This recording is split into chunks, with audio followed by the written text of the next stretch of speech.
and I think that would change their mind. They inspired you to do this, didn't they? Yes.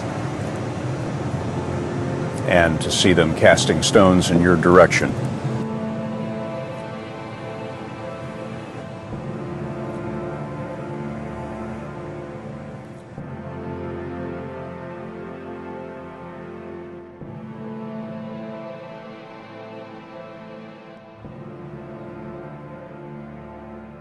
Critics say you can't do this. Your answer to them is, we've done it.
Fundamentally, the future is vastly more exciting and interesting if we're a spacefaring civilization and a multi-planet species than if we're not. You want to be inspired by things. You want to wake up in the morning and think the future's going to be great. And that's what being a spacefaring civilization is all about.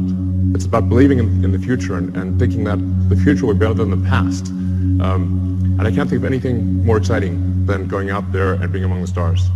This is the updated design for we're sort of searching for the right name, but the code name at least is BFR.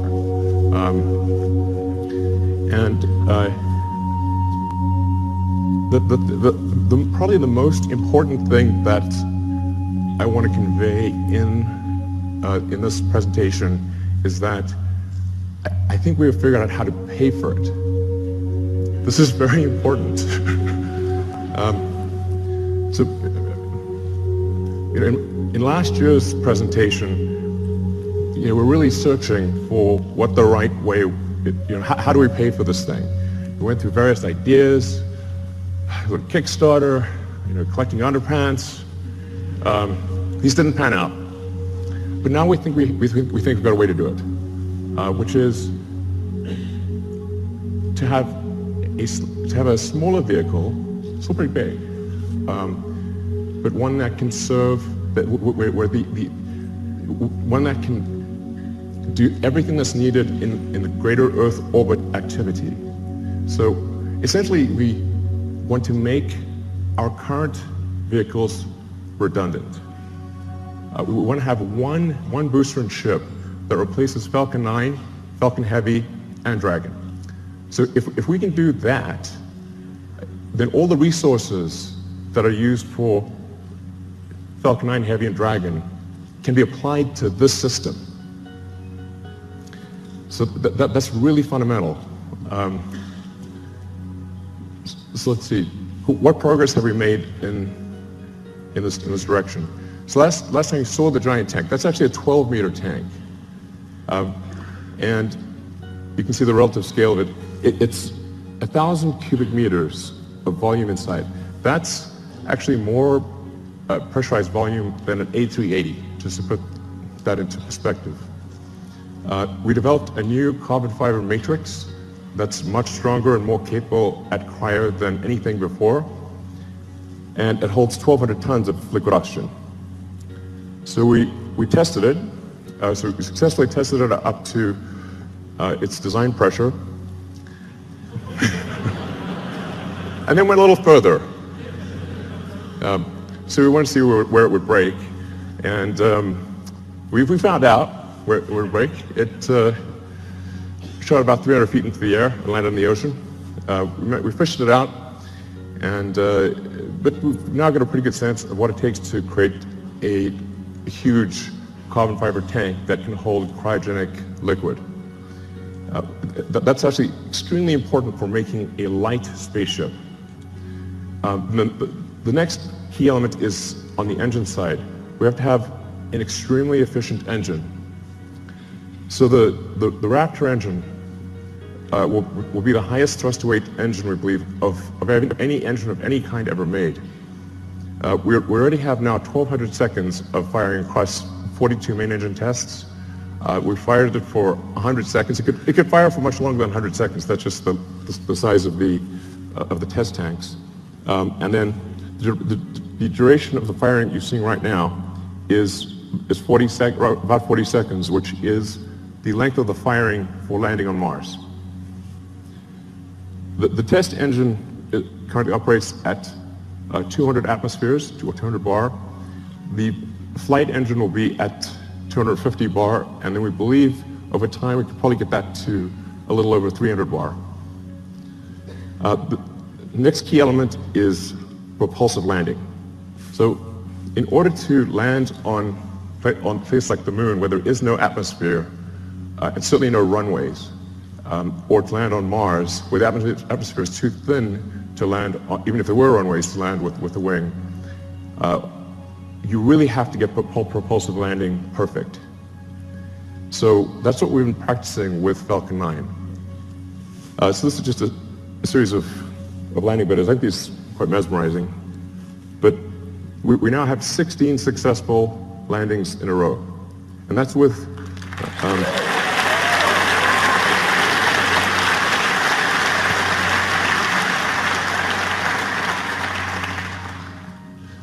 So it's 16 in a row, and that's with really without any redundancy. So Falcon 9 lands on a single engine. The final landing is always done with a single engine, whereas BFR will always have multi-engine out capability. So if you can get to a very high reliability with even a single engine, and then you can land, and then you can land with either of two engines, I think we can get to a landing reliability that is on par with the safest commercial airliners. So you can essentially count on the landing. It's not like you want minimum pucker factor on landing. And it can land with also very high precision. In fact, we believe the precision at this point is good enough for false landing that we do not need legs for the next version. It will literally land with so much precision, it will land back on its launch mounts. So the launch rate is also is increasing exponentially. Particularly when you take tanking or refilling on orbit into account, and taking the idea of establishing a self-sustaining base on Mars or the Moon or elsewhere essentially, you need ultimately thousands of ships and tens of thousands of retanking or refilling operations, which means you need many launches per day. You really need to be looking, in terms of how many landings are occurring, you need to be looking at your watch, not your calendar.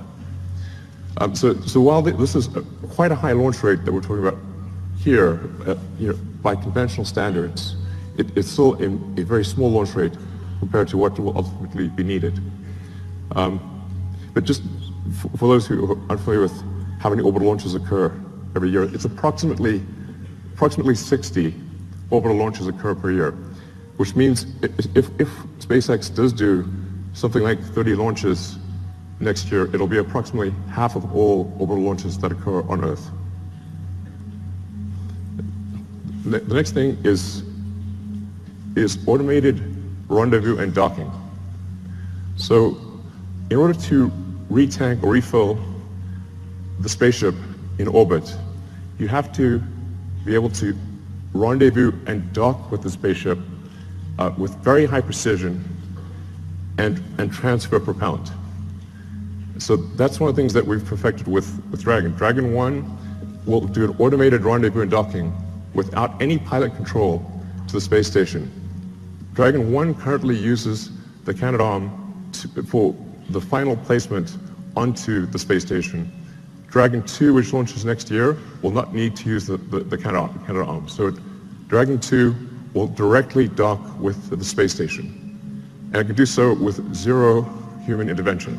You just press go and it will dock. Dragon has also allowed us to perfect heat shield technology. So when you enter at high velocity, you'll melt almost anything. The reason meteors don't reach Earth is they melt or disintegrate before they reach the ground, unless they're very big.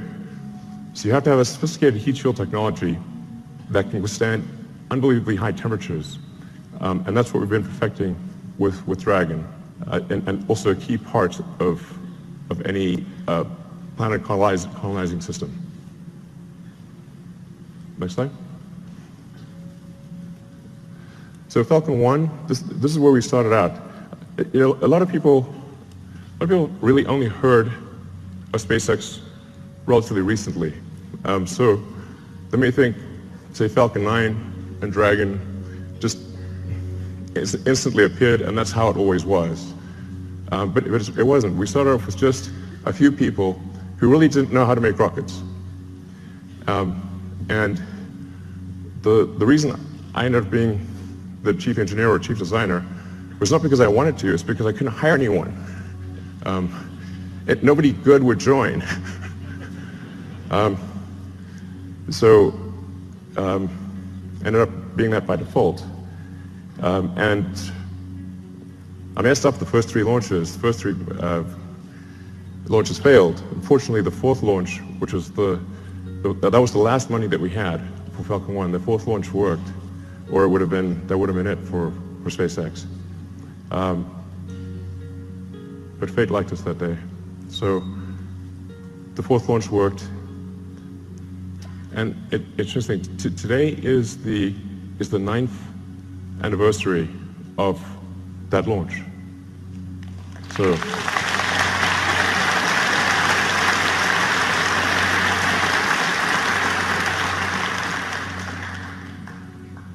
I didn't realize that until I was told that just earlier today, but it's a very emotional day, actually. But Falcon 1 was quite a small rocket. When we're doing Falcon 1, we're really trying to figure out what is the smallest useful payload that we could get to orbit. I thought, okay, something around half a ton to orbit would be able to launch, that can launch a decent-sized small satellite to low Earth orbit, and that's why we sized Falcon 1. But it's really quite small compared to Falcon 9. So Falcon 9, particularly when you factor in payload, Falcon 9 is many times more, it's sort of on the order of 30 times more payload than Falcon 1. And Falcon 9 has reuse of the primary booster, which is the most expensive part of the rocket, and hopefully soon reuse of the fairing, the big nose cone at the front. So we think we can probably get to something like somewhere between 70 and 80% reusability with the Falcon 9 system. And hopefully towards the end of this year we'll be launching Falcon Heavy, which is Falcon Heavy ended up being a much more complex program than we thought. It sounds easy. Let's show Falcon Heavy actually. It sounds like it should be easy because it's 2 first stages of Falcon 9s strapped on as boosters. It's actually not. We had to redesign almost everything except the upper stage in order to take the increased loads. So Falcon Heavy ended up being much more a new vehicle than we realized. So it took us a lot longer to get it done. But the boosters have all now been tested and they're on their way to the Cape Canaveral. And we are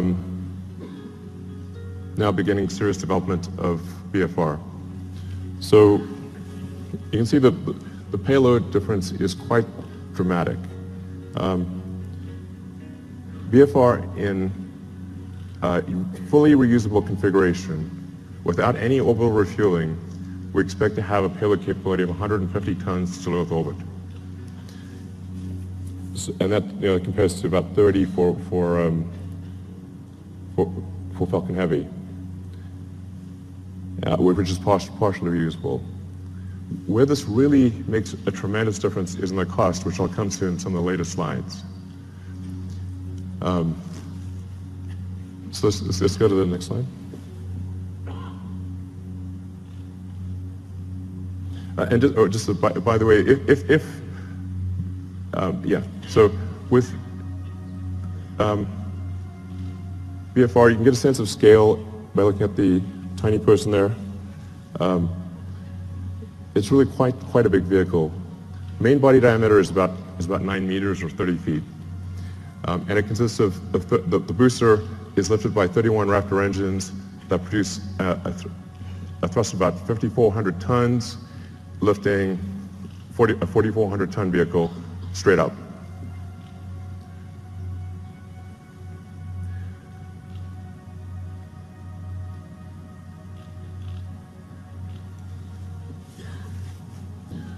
So then, just the basics about the ship: 48-meter length, dry mass we're expecting to be about 85 tons. Technically, our design says 75 tons, but inevitably there's mass growth. And that ship will contain 1,100 tons of propellant with a design of a ascent design of 150 tons and a return mass of 50. So you can think of this as essentially combining the upper stage of the rocket with Dragon. It's like the Falcon 9 upper stage and Dragon were combined. So as I'll go into each of these items in detail, but you've got obviously the engine section on the rear, the propellant tanks in the middle, and then a large payload bay in the front. And that payload bay is actually 8 stories tall. In fact, you can fit a whole stack of Falcon 1 rockets in the payload bay. Compared to the design I showed last time, you'll see that there is a small delta wing at the back of the rocket. The reason for that is in order to expand the mission envelope of the BFR spaceship. Depending on whether you're landing or you're entering.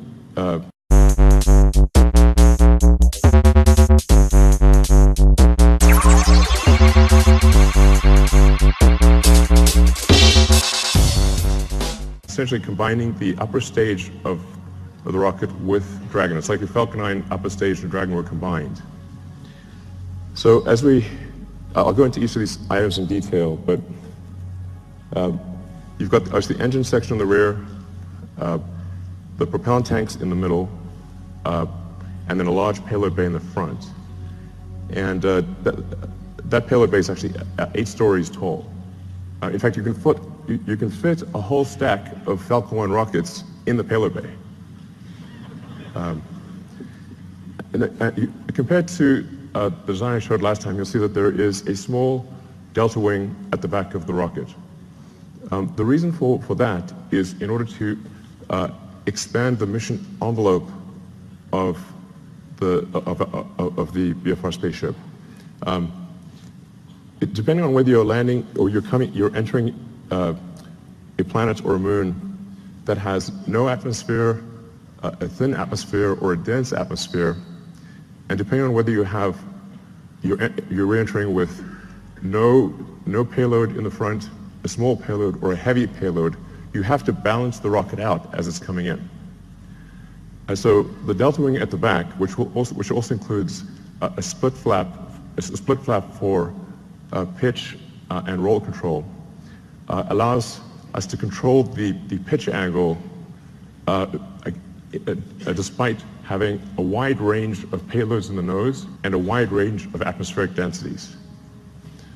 So we tried to avoid having the delta wing, but it was necessary in order to generalize the capability of the spaceship such that it could land anywhere in the solar system. So let's look at a couple of things in detail.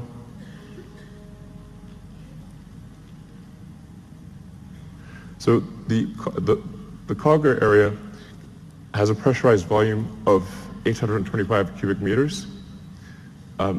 This also is greater than the pressurized area of an A380. So really is capable of carrying a tremendous amount of payload.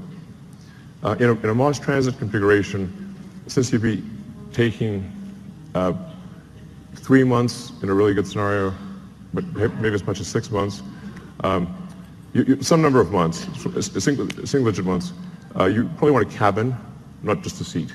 So the Mars transit configuration consists of 40 cabins, and it sort of depends on, you could conceivably have 5 or 6 people per cabin if you really want to cram people in. But I think mostly we would expect to see 2 to 3 people per cabin. And so normally about 100 people per flight to Mars. And then there's a central storage area, galley, and a solar storm shelter, entertainment area, and I think probably a good situation for at least BFR version 1. Then going to the main body of the vehicle, the center body area.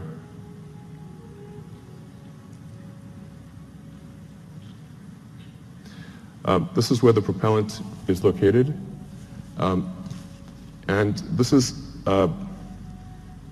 subcooled methane and oxygen.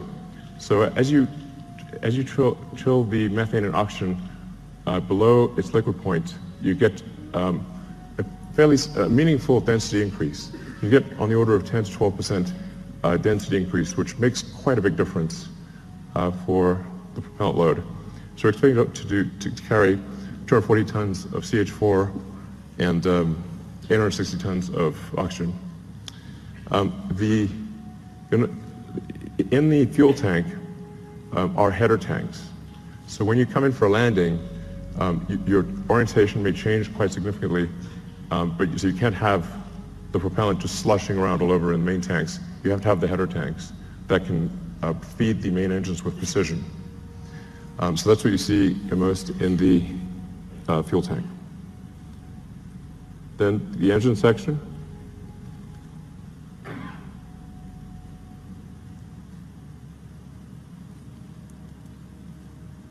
So the ship engine section consists of four vacuum Raptor engines and 2 sea-level engines. So all 6 engines are capable of gimbaling. The engines with the high expansion ratio have a relatively smaller gimbal area or gimbal range and a slower gimbal rate. The 2 center engines have a very high gimbal range and can gimbal very quickly. And you can land the ship with either one of the 2 center engines. So when you come in for a landing, it will light both engines, but if one of the center engines fails at any point, it will be able to land successfully with the other engine. And then within each engine, there's a great deal of redundancy. So we want the landing risk to be as close to zero as possible. And then some basic stats about the engines. The sea-level engines are about a 330 ISP at sea level. The alpha stage engine is 375. Now, this is version 1.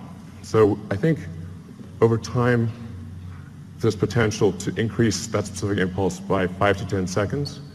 And as I was mentioning, also increase the chamber pressure by 50 bar or so. And then for refilling, where you just saw the 2 ships would actually mate at the rear section. They would use the same mating interface that they used to connect to the booster on liftoff. So we'd reuse that mating interface and reuse the propellant fill lines that are used when the booster is, when the ship is on the booster. And then to transfer propellant, it becomes very simple. Use control thrusters to accelerate in the direction that you want to empty. So, if you accelerate in this direction, propellant goes that way, and you transfer the propellant very easily into from the tanker to the ship. So going to rocket capability. This gives you sort of a rough sense of rocket capability, starting off at the low end with the Falcon 1 at a half-ton, and then going up to BFR at 150. So I think it's important to note that the BFR has more capability than Saturn V, even with full reusability. But here's the really important fundamental point. Let's look at the launch cost.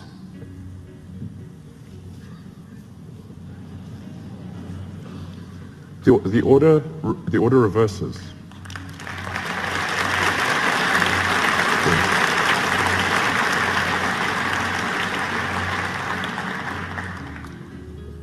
Now, at first glance, this may seem ridiculous, but it's not. The same is true of aircraft. If you bought, say, a small single-engine turboprop aircraft, that would be $1.5 to $2 million. To charter a 747 from California to Australia is $500,000, there and back. The single-engine turboprop can't even get to Australia. So a fully reusable system, like a fully reusable giant aircraft like a 747, costs a third as much as an expendable tiny aircraft. In one case, you have to build an entire aircraft. In the other case, you just have to refuel something. So it's really crazy that we build these sophisticated rockets and then crash them every time we fly. This is mad.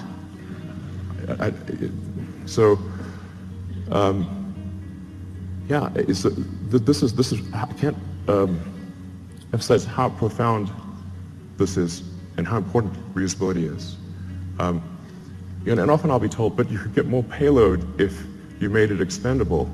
I say, yes, you could also get more payload from an aircraft if you got rid of the landing gear and the flaps and just parachute it out when you got to your destination. But that would be crazy, and you would sell 0 aircraft. So reusability is absolutely fundamental. Now I want to talk about the value of orbital refilling. This is also extremely important. So if you just fly BFR to orbit and don't do any refilling, it's pretty good. You'll get 150 tons to low Earth orbit and have no fuel to go anywhere else. However, if you send up tankers and refill in orbit, you can refill the tanks all the way to the top and get 150 tons all the way to Mars. And if the tanker has high reuse capability, then you're just paying for the cost of propellant. And the cost of oxygen is extremely low, and the cost of methane is extremely low. So if that's all you're dealing with, the cost of refilling your spaceship on orbit is tiny, and you can get 150 tons all the way to Mars. So automated rendezvous and docking and refilling, absolutely fundamental. So then getting back to the question of how do we pay for this system, this was really, I said, quite a profound, I wouldn't call it a breakthrough, but realization that if we can build a system that cannibalizes our own products, makes our own products redundant, then all of the resources, which are quite enormous, that are used for Falcon 9 Heavy and Dragon, can be applied to one system. Some of our customers are conservative, and they want to see BFR fly several times before they're comfortable launching it. So what we plan to do is to build ahead and have a stock of Falcon 9 and Dragon vehicles, so that customers can be comfortable. If they want to use the old rocket, the old spacecraft, they can do that, because we'll have a bunch in stock. But all of our resources will then turn towards building BFR. And we believe that we can do this with the revenue that we receive for launching satellites and for servicing the space station. So going to the satellites portion, the size of this being a 9-meter diameter vehicle is a huge enabler for new satellites. We can actually send something that is almost 9 meters in diameter to orbit. So for example, if you want to do a new Hubble, you could send a mirror that has 10 times the surface area of the current Hubble as a single unit. It doesn't have to unfold or anything. And or you can send a large number of small satellites, and you can do whatever you like. You can actually also go around and, if you wanted to collect old satellites or clean up space debris, you can just use the sort of chomper over there and go around and collect satellites or collect space debris if you want. So that may be something we have to do in the future. But that fairing would open up and retract and come back down. So it enables launching of Earth satellites that are significantly larger than anything we've done before, or significantly more satellites at a time than anything that's been done before. It's also intended to be able to service the space station.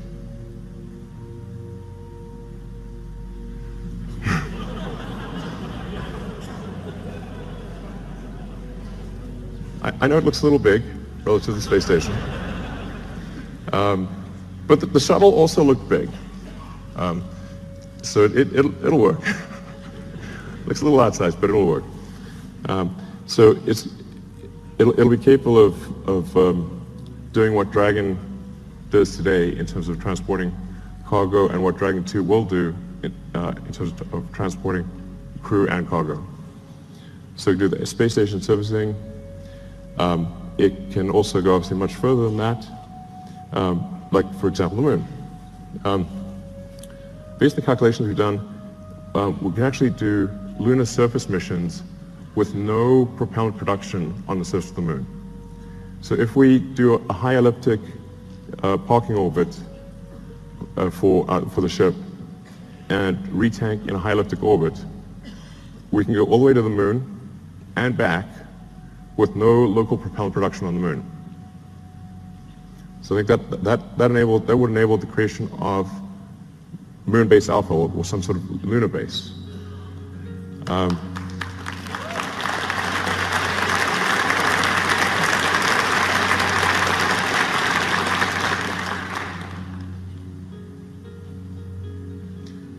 Yeah, it's quite captivating. So you can also see, for example, how do you transfer cargo from the cargo bay down to the ground is a crane. It's not very complicated.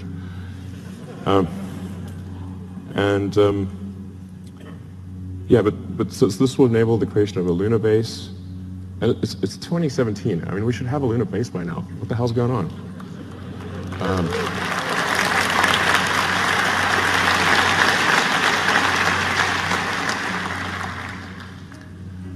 And then, of course, Mars, becoming a multi-planet species. Beats the hell out of being a single-planet species.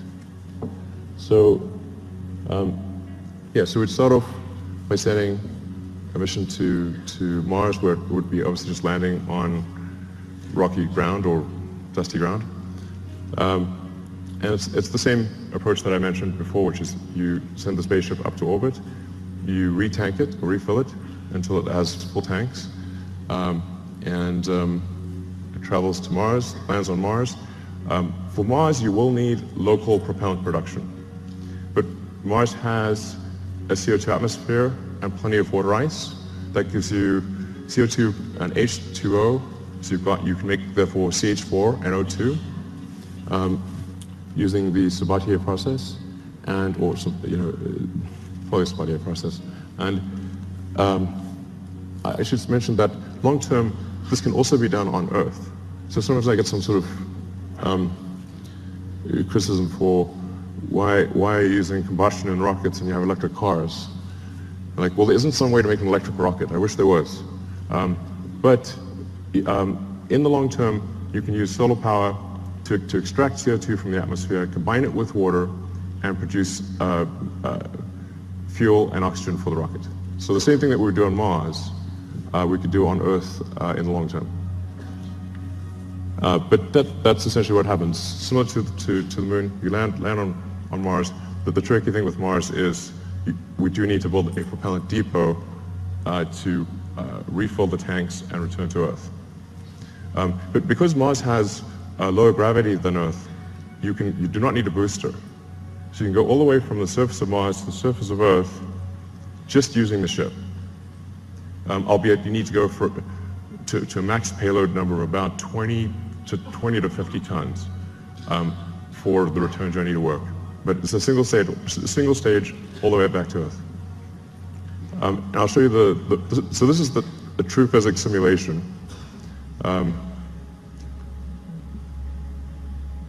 This will last about a minute. So you come in, you're entering very quickly, going 7.5 kilometers a second. For Mars, there will be some ablation of the heat shield. So it's just like a sort of brake pad wearing away. It is a multi-use heat shield, but unlike for Earth operations, it's coming in hot enough that you will see some wear of the heat shield. But because Mars has an atmosphere, albeit not a particularly dense one, you can remove almost all the energy aerodynamically. And we've proven out supersonic retropropulsion many times with Falcon 9, so we feel very comfortable about that. This is because it's sort of, you can see sort of a mesh system. It's not meant to be sort of particularly pretty because it's just trying to simulate the physics of it. But the size of the cone gives you a rough approximation for how much thrust the engines are producing.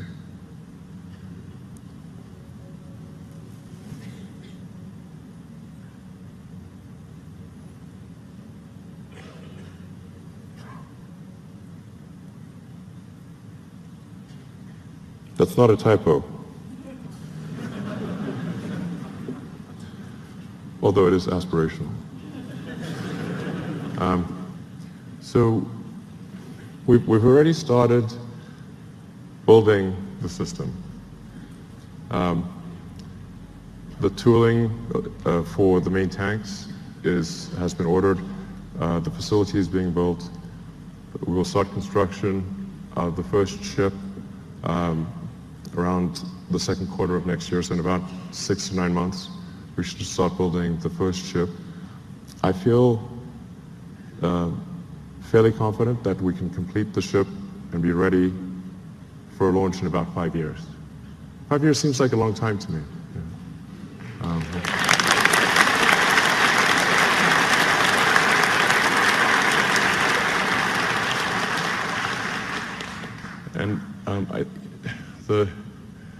The area under the curve of resources over that period of time should enable this time frame to be met. But if not this time frame, I think pretty soon thereafter.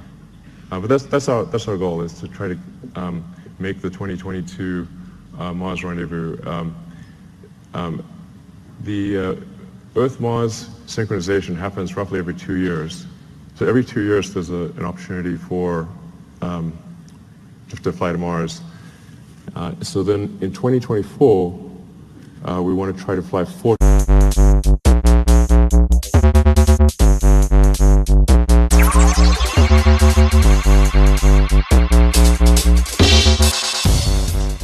ship. I feel fairly confident that we can complete the ship and be ready for launch in about 5 years.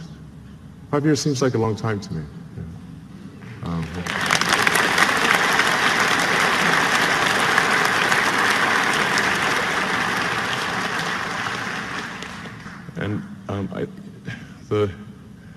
The area under the curve of resources over that period of time should enable this time frame to be met. But if not this time frame, I think pretty soon thereafter. But that's our goal, is to try to make the 2022 Mars rendezvous. The Earth-Mars synchronization happens roughly every 2 years. So every 2 years there's an opportunity for to fly to Mars. So then in 2024, we want to try to fly 4 ships, 2 of which would be crewed, and 2 of which two cargo and two crew. The goal of these initial missions is to find the best source of water. That's for the first mission, and then the second mission, the goal is to build the propellant plant. So we should, particularly with 6 ships, there have plenty of landed mass to construct the propellant depot, which will consist of a large array of solar panels, very large array, and then everything necessary to mine and refine water, and then draw the CO2 out of the atmosphere, and then create and store deep cryo CH4 and O2. Then build up the base, starting obviously with one ship, then multiple ships, then start building out the city, then making the city bigger, even bigger.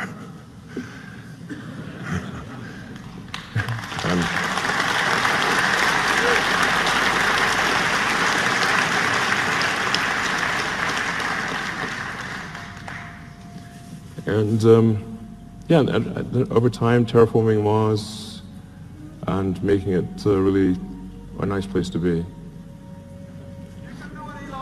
Thanks. Give me a...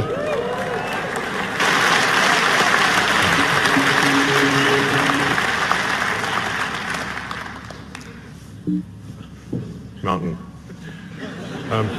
So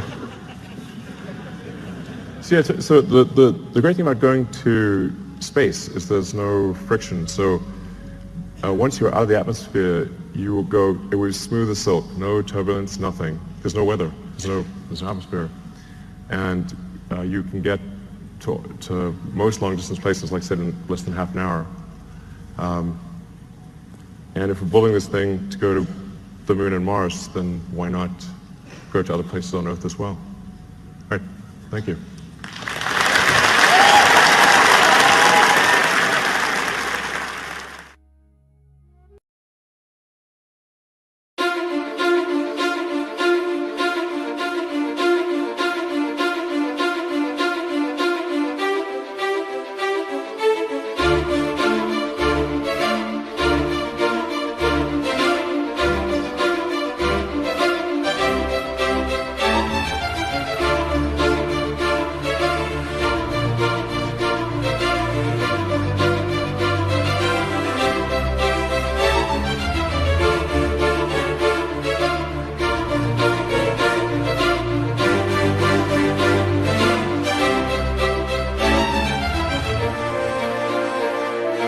Bye.